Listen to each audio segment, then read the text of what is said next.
আপোনাৰ মুখ গোন্ধায় নেকি? আপোনাৰ মুখৰ দুৰ্গন্ধৰ বাবে আপুনি লাজ কৰে নেকি?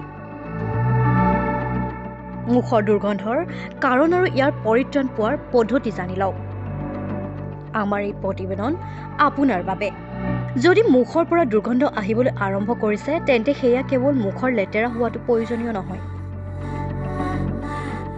ইয়াৰ আঁৰত আন বহুতো গুৰুতৰ কাৰণ থাকিব পাৰে, যিসমূহৰ সময়মতে চিনাক্ত কৰাটো খুবেই প্ৰয়োজনীয়। ধঁপাত আৰু ধূমপান।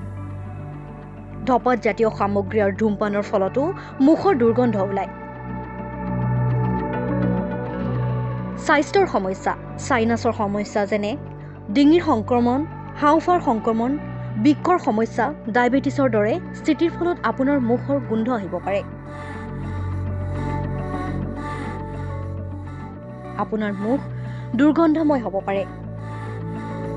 দাঁতৰ যদি সমস্যা আছে, দাঁতৰ ক্ষয়, আলুৰ ৰোগ, দাঁতত আবদ্ধ খাদ্যকণায়ো দুৰ্গন্ধৰ সৃষ্টি কৰিব পাৰে।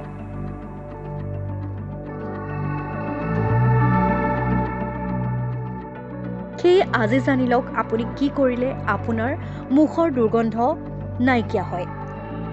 দিনত কমেও 2 বাৰ দাঁত ব্ৰাছ কৰিব। আপোনাৰ জিভাখন পৰিষ্কাৰ কৰি ৰাখিব।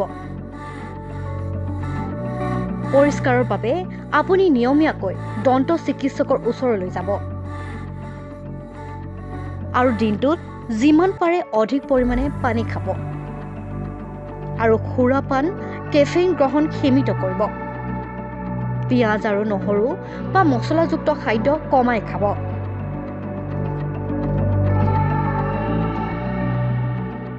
ধঁপাত জাতীয় সামগ্ৰীৰ সেৱন বন্ধ কৰক আৰু ধূমপানো ত্যাগ কৰক। ইয়াৰ ফলতো অতিৰিক্ত মুখ দুৰ্গন্ধময় হ'ব পাৰে।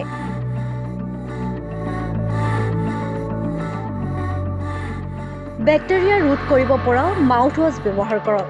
আপুনি মুখ কোলা কৰক।